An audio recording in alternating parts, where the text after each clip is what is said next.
Welcome to Newsmakers. I'm Billy Hollowell, and on today's show, we are joined by free speech expert, professor, and author Jonathan Turley. He joins us to talk about why he believes free speech is in danger in America today and why we face perhaps one of the most dangerous situations when it comes to free expression that we have seen in this country's history right now. With no further ado, here is Jonathan Turley.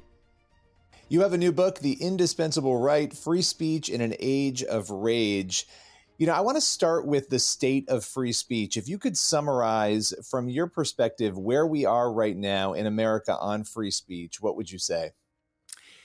Well, what I say in The Indispensable Right is that we've had these periods of anti-free speech movements before, but this is the most dangerous.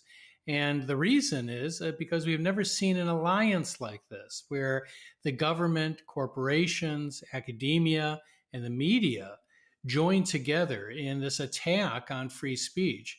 You have major newspapers running columns like one 2 days ago saying that the First Amendment is out of control and needs to be significantly reduced. You have a movement to rewrite the First Amendment, including by one of my colleagues who's argued that it is excessively individualistic and should be balanced against things like equity.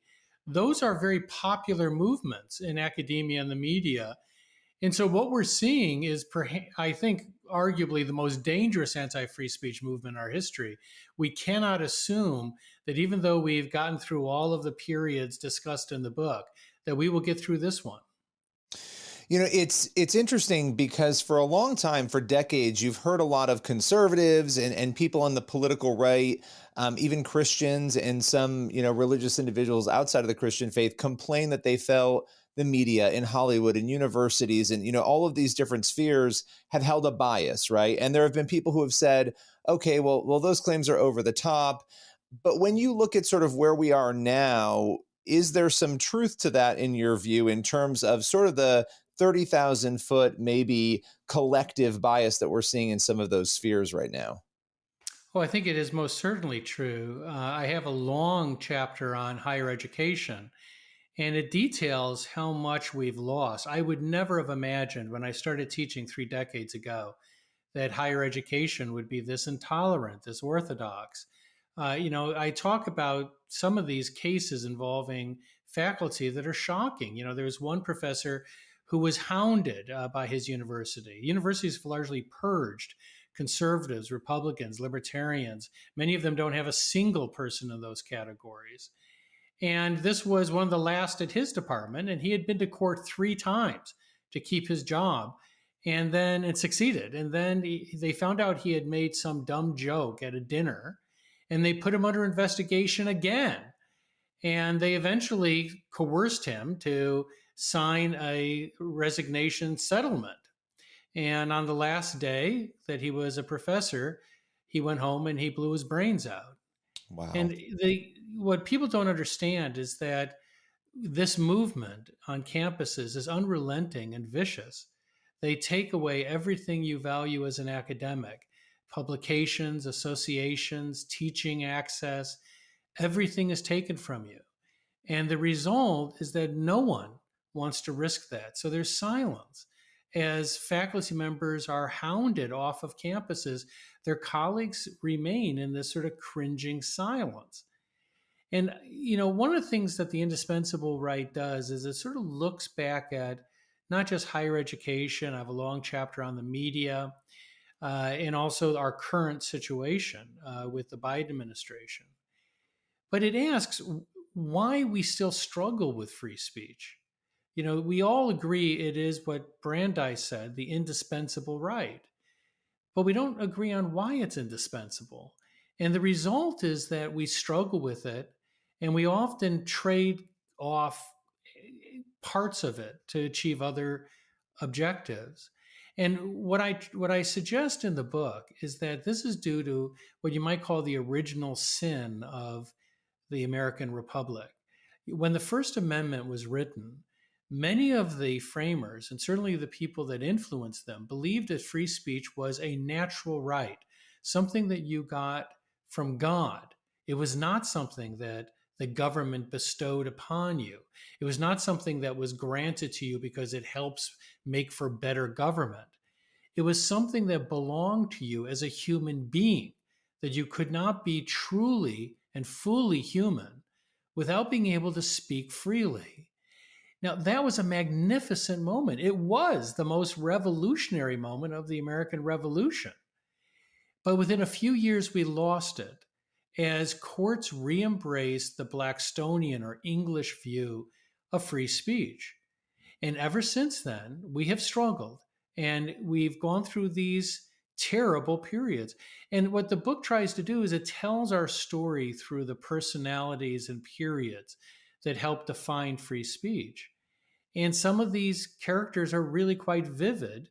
They are our heroes, even though they tend to be people on the edges of our political system. They all have one thing in common. They just refuse to shut up. I mean, it is an amazing trait that some people have. You know, George Bernard Shaw said that unreasonable people expect the world to conform to them. That's why all history is made by unreasonable people. And these are just magnificently unreasonable people that put their lives at risk to say what they had to say. You know, it's interesting to me, kind of going back to what you were saying about colleges, having taught at a number of colleges as well. The thing that has struck me the most in recent years, I don't know if you've had the same experience, but these students who are afraid to speak because they know this dynamic, they feel this dynamic, they experience it, you know, even in teaching, you know, speech and debate classes, being afraid to actually have a debate or to speak out on a topic they feel passionately about, and always encouraging them to still do it as long as they're respectful. You know, that is alarming to me. And that is a newer dynamic. I hadn't experienced that 15 years ago, but I'm experiencing that more now, of them coming to me and saying, you know, can I do this? Can I say this? You know, I'm afraid to do that. I don't know if you want to reflect on that at all, but it is crazy to me that it's gone from the professors feeling it and now the students are feeling that as well, it feels. No, it's very true. And of course, we have polls and surveys that show that a very high percentage of students and faculty feel that they are not free to express themselves on campus.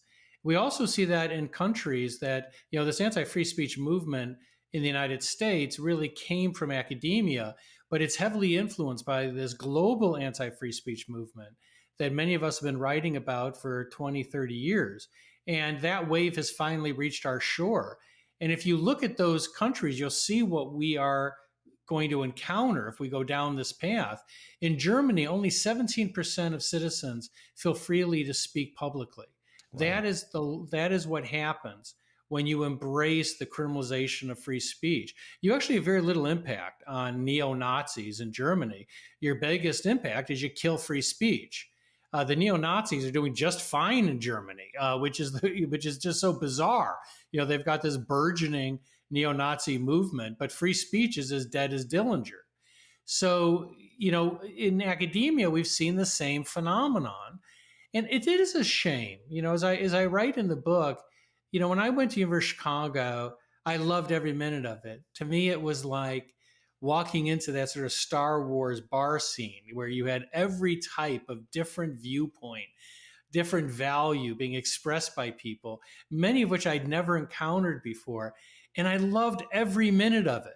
I thought they were all crazy. You know, where I was living, we had Trotskyites meeting in the basement. We had militant vegans upstairs. We had libertarians next door. And I couldn't get enough of it because I thought it was really interesting that people could see what I was seeing, but see something so very different.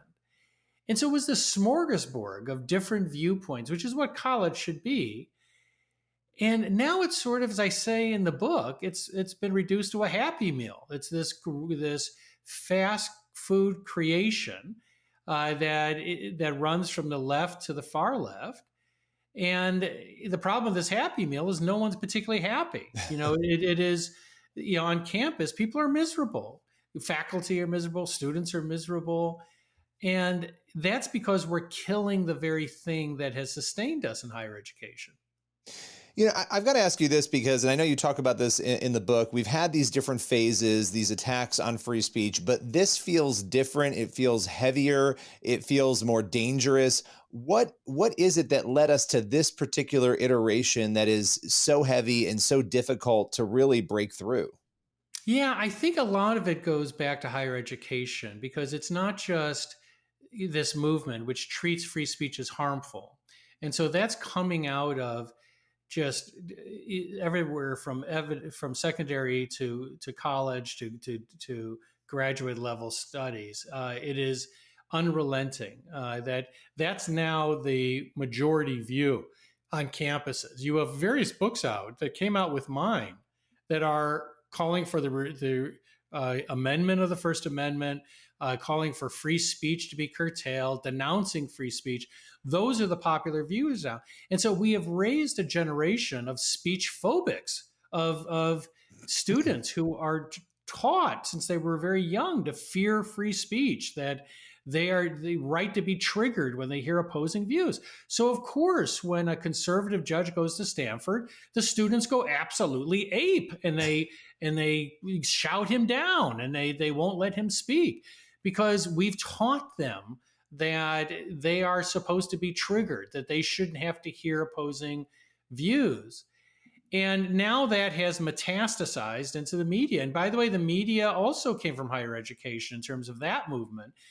J schools now teach that journalists have to reject objectivity and neutrality, that those are no longer considered the touchstones of journalism. And so they're trained to be advocates. And that's the reason you have, like this week, the media trying to explain why they never revealed to the public that the president was diminished physically and mentally. And, there's an interesting article where they actually blamed the right wing. They said, well, we didn't want to pursue that story because it would just fulfill right wing narratives. So it's an open admission that you're framing the news for political purposes, but they were trained to do that in higher education. Yeah, instead of following the truth. And if the truth is that a certain narrative is what it is, well, if it's the truth, then that is what it is. And you report the truth. I think it's troubling that everything feels like it's advocacy, at this point. And it seems like religious liberty and religious freedom as an issue has also gotten very confusing to people. You had the Joe Kennedy case a couple of years ago. I mean, that's another area where that's a difficult area for people debating over the separation of church and state. From your view, when it comes to that issue, where do we stand? Do you think that the court has maybe come to, a healthier place where it should be? What is your perspective there? Well, I feel as strongly about freedom of religion as I do freedom of speech. So these are the core values that define us. And I think the Supreme Court has reinforced that right and will continue to do so, at least in the near future. But once again, if you look at, and I talk about this in the book, I would love to see a pro-life faculty candidate try to get on the faculty of Harvard or Columbia or my faculty. It's just not going to happen. I mean, because conservatives, pro-lifers, dissidents have been purged from those faculties.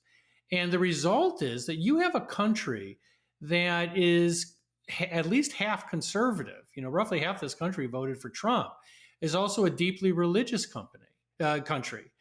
And so you have faculties that reject those values with a vehemence and do not allow teachers that hold those values. And many of those are public universities. And they view the public itself as a type of captive audience. And at the end of this book, one of the reasons this book was 30 years in the making is that I didn't want to write another free speech book. I wanted to write a book that could actually come up with ways of reawakening.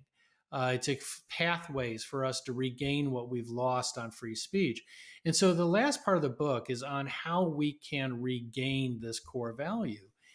And it is a value that is essential to protecting freedom of religion and other rights. No other rights. That's why Brandeis called it indispensable.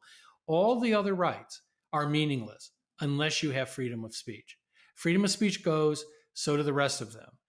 And the book looks at how we can do that. And one of the things is for the public to stop being treated like a captive audience. It's crazy that universities are purging people that hold the values of half of this country, but they get irate if anyone suggests that the public shouldn't continue to subsidize them. Well, it doesn't work that way.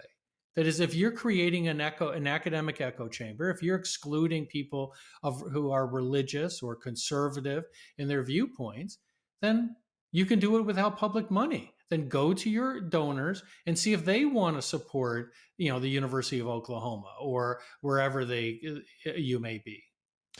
So it sounds like you have some hope that this can be turned around. How much hope do you have?